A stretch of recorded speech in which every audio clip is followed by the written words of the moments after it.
नमस्कार, आप देख रहे हैं राजधानी एक्सप्रेस। मैं हूं आपके साथ पूजा मोहन पांडे। बुलेटिन की शुरुआत करते हुए सबसे पहले आपको बता दें, जालंधर उपचुनाव में वोटिंग जारी है। आम आदमी पार्टी, कांग्रेस और बीजेपी में है सीधा मुकाबला, त्रिकोणीय मुकाबला इसको कह सकते हैं। दोपहर को 3:30 बजे तक की अगर बात करें तो 42.6% मतदान हुआ है और इस क्षेत्र में कई दिग्गजों की प्रतिष्ठा भी दांव पर है। पंजाब के जालंधर व सीट पर विधानसभा उपचुनावों के लिए आज मतदान हो रहा है। इस सीट पर कुल 15 कैंडिडेट्स अपने भाग्य को आजमा रहे हैं। बीजेपी ने शीतल अंगुराल को अपना उम्मीदवार बनाया है, तो आम आदमी पार्टी ने मोहिंदर भगत और कांग्रेस से सुरेंद्र कौर प्रत्याशी हैं। इस सीट पर 1,71,943 मतदाता हैं जो इस सीट के उम्मीदवारों के भाग्य को तय करेंगे। आपको बताते चलें कि इस सीट पर आम आदमी पार्टी से शीतल अंगुराल विधायक थे, लेकिन शीतल अंगुराल के आम आदमी पार्टी से इस्तीफे के बाद इस सीट पर उपचुनाव हो रहा है। तो वहीं इस सीट पर हो रहे चुनाव को लेकर बीजेपी प्रत्याशी शीतल अंगुराल का बयान सामने आया है।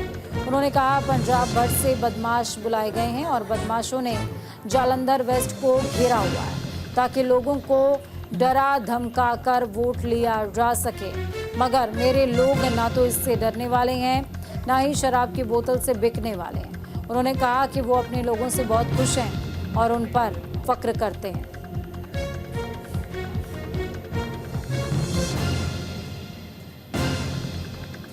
चलिए इस खबर पर ज्यादा जानकारी के लिए ग्राउंड का रुख करते हैं। गीतांशु सेजवाल हमारे साथ ग्राउंड जीरो से जुड़े हुए हैं।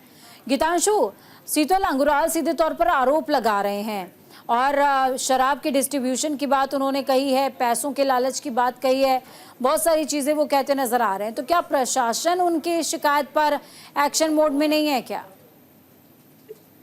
जानकारियां बीती शाम से ही चल रही है कि लगातार ही शराब की गाड़ी पकड़ी जाती है, उसे थाने ले जाया जाता है। किसी के प्रत्याशी हैं अपने वर्करों के साथ मुकाबला करते हैं। साथ ही जो महिलाओं के लिए सूट है उनसे भरा हुआ जो है टेम्पो पकड़ लिया जाता है।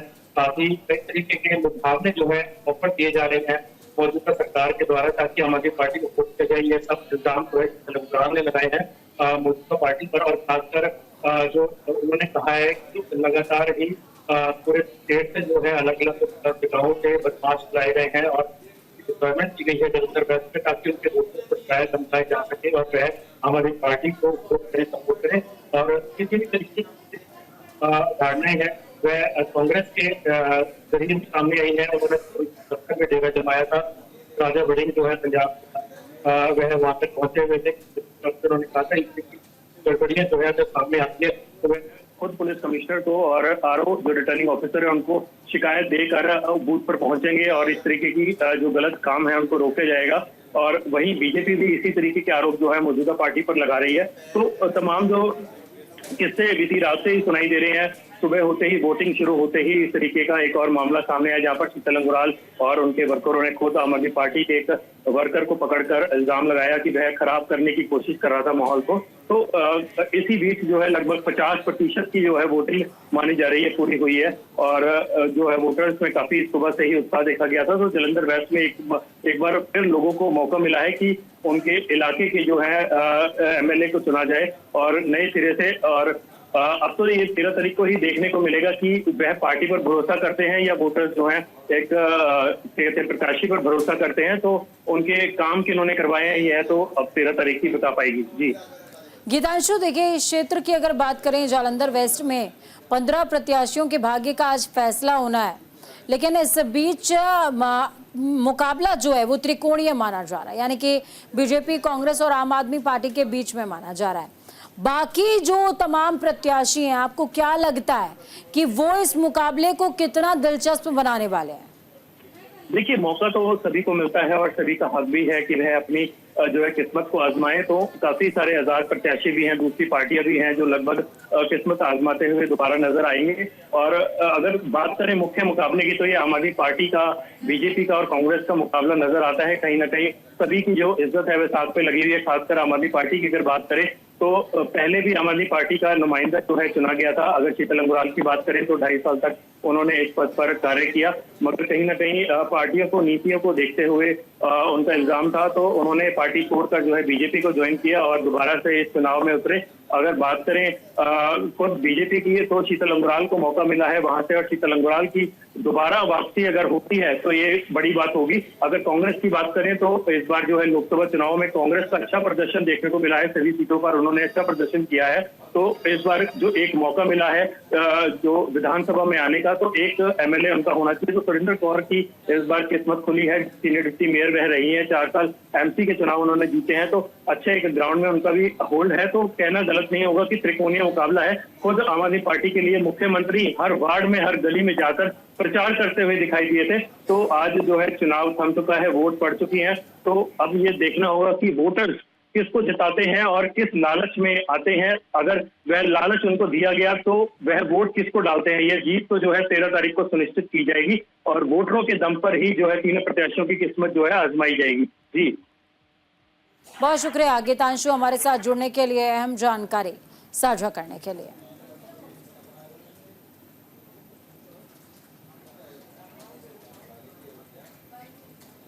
तो वहीं दूसरी तरफ देश भर के अलग अलग राज्यों में विधानसभा सीटों पर आज उपचुनाव हो रहा है। बहुजन समाज पार्टी के उम्मीदवार बिंदर लाखा ने अपना वोट डाला। साथ ही उन्होंने कहा कि हमें शिरोमणि अकाली दल के सभी कार्यकर्ताओं और एसजीपीसी सदस्य कुलवंत सिंह मनन से भी पूरा समर्थन मिला है। सबसे पहले जब उनके लिए आयोजित प्रतियोगिता पर चर्चा हुई तो उन्होंने कहा 13 जुलाई को नतीजे आने पर ही पता चलेगा कि लोगों ने कितने भारी फतवा दिया है।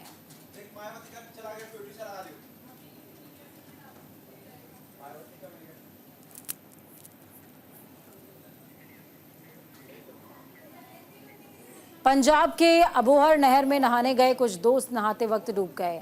आपको बताते चले कि पाइप पकड़कर नहर में नहाते वक्त अचानक पाइप टूट गया और पानी के तेज बहाव में 2 दोस्त डूब गए, जिसके बाद पुलिस और परिजनों को घटना की जानकारी दी गई। गोताखोरों की मदद से दोनों की तलाश के लिए सर्च ऑपरेशन भी चलाया गया है, लेकिन कई घंटों बाद भी दोनों का कोई पता नहीं चल पाया है। आपको बता दें कि पुलिस की ओर से मामले की जाँच की जा रही है।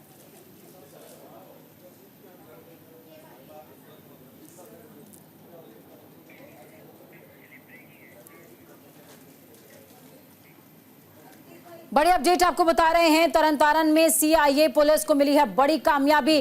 फर्जी शस्त्र लाइसेंस बनाने का भंडाफोड़ हुआ है। डीसी ऑफिस से जुड़े आरोपियों के तहत पुलिस ने 3 आरोपियों को गिरफ्तार किया है। खबर पंजाब के तरनतारन से, जहां पर तरनतारन में सीआईए पुलिस ने फर्जी आर्टिलरी लाइसेंस बनाने वाले गिरोह का भंडाफोड़ कर दिया है। आपको बताते चले कि तरनतारन के सेवा केंद्र का जिला मैनेजर सूरज भंडारी डीसी ऑफिस के कुछ अधिकारियों के साथ मिलकर हथियारों के फर्जी लाइसेंस का बड़ा नेटवर्क चल रहा था। तरनतारन पुलिस ने इस नेटवर्क का पर्दाफाश किया है। पुलिस ने सूरज के 3 साथियों को गिरफ्तार करते हुए उनके ठिकानों से 24 फर्जी असलहे लाइसेंस, 3 मोबाइल और लाइसेंस की खाली कॉपियां सहित सरकारी स्टिकर बरामद किए। आरोपियों की गिरफ्तारी के बाद डीसी ऑफिस में हड़कंप मच गया है। तो वहीं इस नेटवर्क का मास्टरमाइंड सूरज भंडारी अपने साथी राघव कपूर के साथ फरार बताया जा रहा है। पूरे मामले पर एसएसपी अश्वनी कपूर ने बताया कि इस नेटवर्क का पर्दाफाश करने में उनकी टीम को 2 महीने का वक्त लगा है। इसकी और गहन जांच के लिए टीमें छापेमारी लगातार कर रही हैं। पंजाब से आगे बढ़ते हैं, हरियाणा की बात करते हैं। सीएम नायब सिंह सैनी करनाल से आपको बता दें कि ताल ठोकते नजर आएंगे। विधानसभा चुनाव को लेकर सीएम तैयारी कर रहे हैं। बीजेपी ने अभी तक नहीं की है आधिकारिक घोषणा। धन्यवाद दौरे में जुटी पत्नी माहौल बनाने का काम कर रही हैं। हरियाणा में अक्टूबर में होने वाले विधानसभा चुनाव में मुख्यमंत्री नायब सिंह सैनी फिर से करनाल विधानसभा सीट से ही ताल ठोकेंगे। हालांकि बीजेपी ने अभी तक इसकी आधिकारिक घोषणा नहीं की है, लेकिन सैनी और उनकी टीम ने इसी सीट से चुनावी तैयारी शुरू कर दी है। आपको बताते चले कि खुद सीएम सैनी ने करनाल में अपनी सक्रियता बढ़ाई है। इसके अलावा सीएम ने अपने ओएसडी संजय बटला के अलावा प्रतिनिधि के तौर पर कैलाश सैनी को करनाल में बैठाना शुरू कर दिया है। तो वहीं सीएम की पत्नी सुमन सैनी धन्यवादी दौरे के माध्यम से दोबारा जनता के बीच में उतर गई हैं।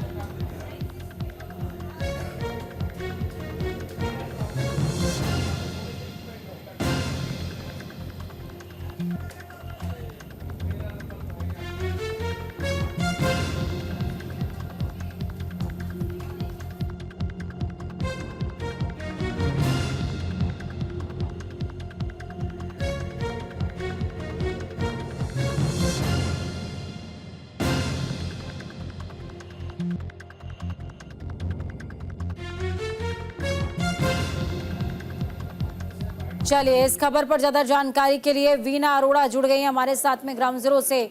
वीना, क्या कुछ अपडेट है? माना ये जा रहा है कि नायब सिंह सैनी करनाल से ही ताल ठोकने वाले हैं और उसकी तैयारियां भी अब ग्राउंड पर नजर आने लगी हैं।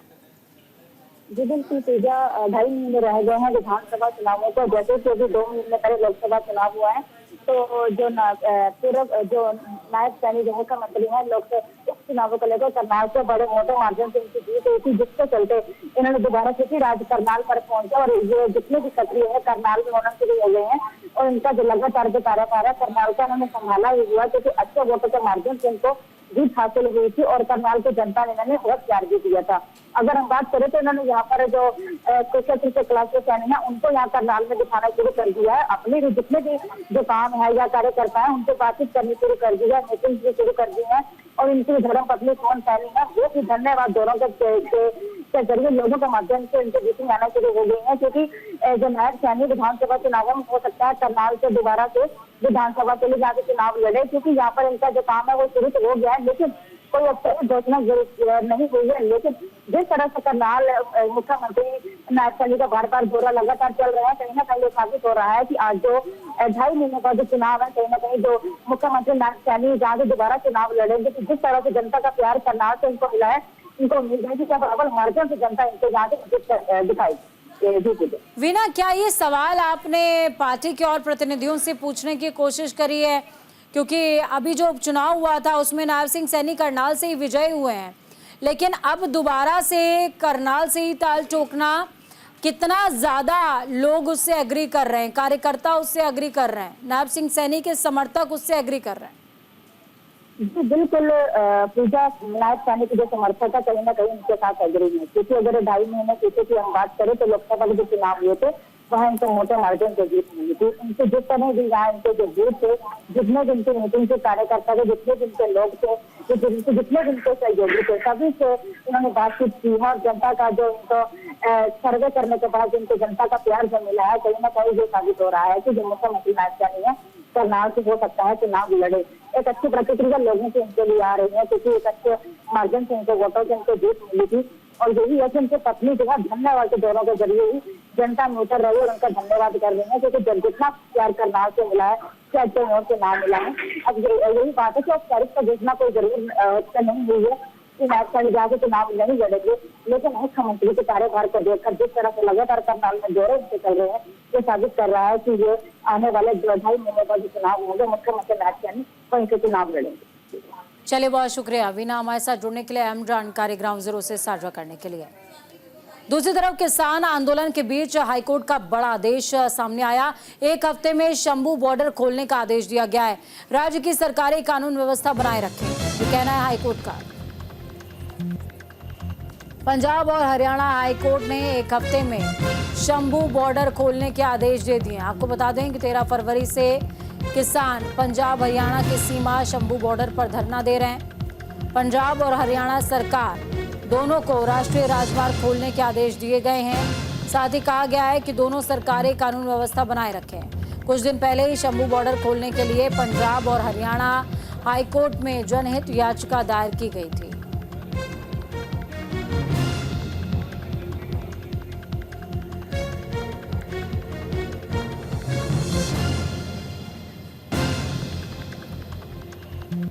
सरवण सिंह पंदेर किसान मजदूर शेष कमेटी पंजाब से जो 2 फोरमों की ओर से मोर्चा हरियाणा के बॉर्डर के ऊपर चल रहा है, जो हमें मीडिया के थ्रू आज पता चला है कि माननीय हाई कोर्ट पंजाब हरियाणा ने ये निर्णय लिया है कि हरियाणा सरकार को कहा गया है कि वो जो बैरिकेटिंग उन्होंने किया है वो खोली जाए। एक तो हम अभी उसकी अपने वकीलों से हाई कोर्ट के वो कॉपी लाएंगे, उस कॉपी में हाई कोर्ट ने क्या ऑर्डर किए हैं। चलिए ग्राउंड जीरो का रुख करते हैं। इस खबर पर ज्यादा जानकारी के लिए जसबीर जुड़े हुए हैं हमारे साथ में। जसबीर, क्या कुछ अपडेट है? हाईकोर्ट ने निर्देश दे दिया है पंजाब और हरियाणा दोनों ही सरकारों को कि शंभू बॉर्डर खुलना चाहिए।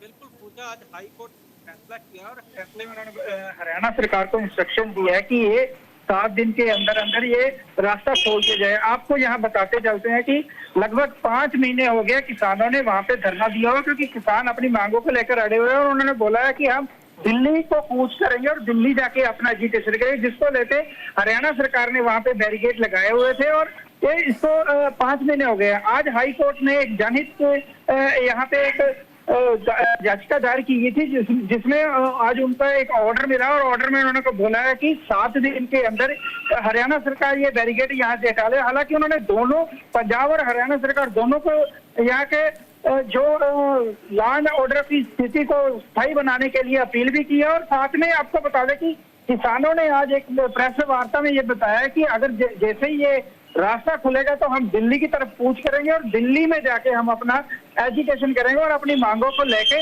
प्रधानमंत्री के आगे अपनी ये मांगे रखेंगे।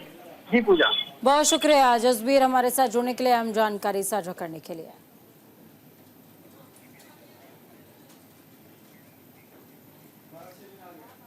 लुधियाना सेंट्रल जेल की सुरक्षा कार्यप्रणाली फिर से संदेह के घेरे में घिर गई है।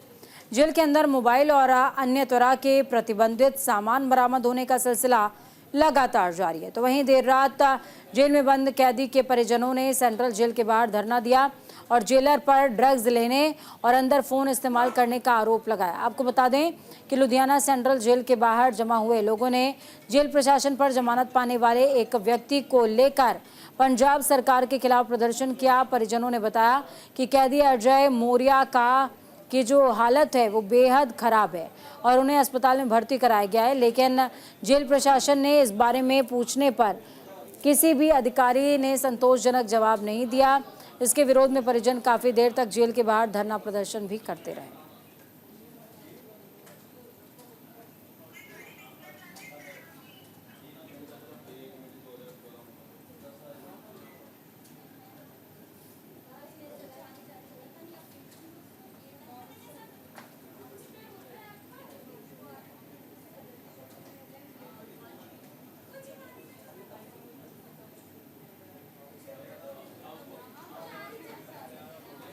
रेवाड़ी के सेक्टर 3 स्थित हाउसिंग बोर्ड की जमीन पर पक्का अतिक्रमण हुआ है। आपको बता दें कि अधिकारियों ने सालों से मौके पर जाकर जगह देखने तक की जहमत नहीं उठाई और हाउसिंग बोर्ड के मकानों के स्वरूप को बदलकर कमर्शियल कर दिया गया। आपको बता दें कि विभाग की जमीन पर अतिक्रमण होता रहा और प्रॉपर्टी डीलर का ऑफिस भी खुल गया, जिससे विभाग पूरी तरह से अनजान रहा। ग्रीन बेल्ट की पार्किंग स्थल बनाया गया और अधिकारियों को खबर तक नहीं हुई। तो वहीं इतना कुछ हो जाने के बाद भी विभाग ने इस मामले में संज्ञान नहीं लिया है और न ही अतिक्रमण करने वाले किसी भी व्यक्ति को नोटिस दिया है। आपको बता दें कि हाउसिंग बोर्ड के नक्शे में पूरी तरह से बदलाव हो चुका है। अधिकारियों ने अब कहा कि अतिक्रमण करने वाले लोगों को नोटिस दिया जाएगा, साथ ही नक्शे में बदलाव करने वालों के खिलाफ भी कार्रवाई की जाएगी।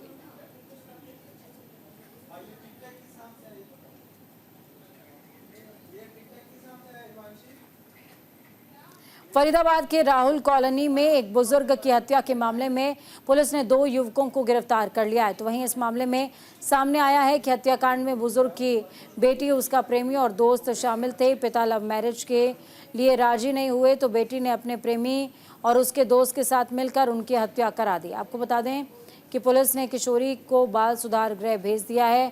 आरोपियों ने पत्थर से वार करके बुजुर्ग की हत्या की है और शव को नाले में फेंक दिया था।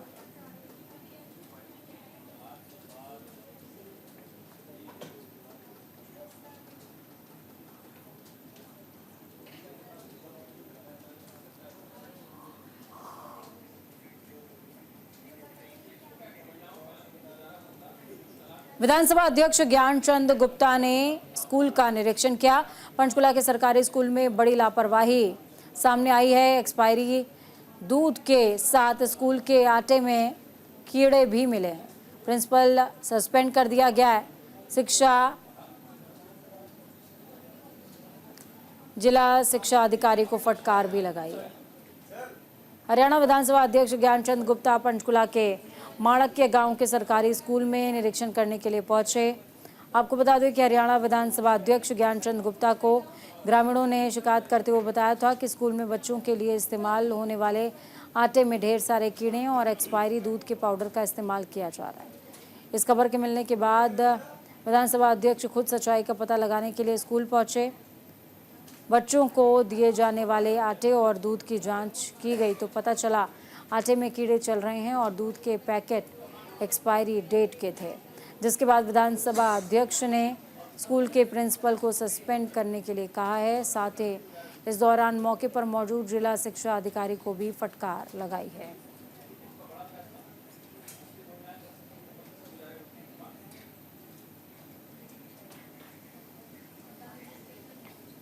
हिमाचल उपचुनाव को लेकर के जयराम ठाकुर का बयान सामने आया है। लोग उत्साह के साथ मतदान कर रहे हैं।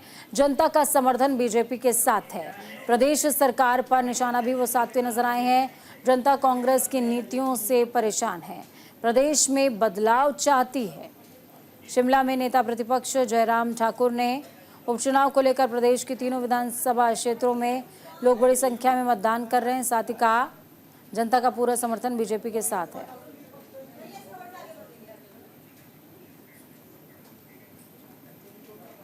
राजधानी एक्सप्रेस में खबरों का सफर यहीं तक। नमस्कार।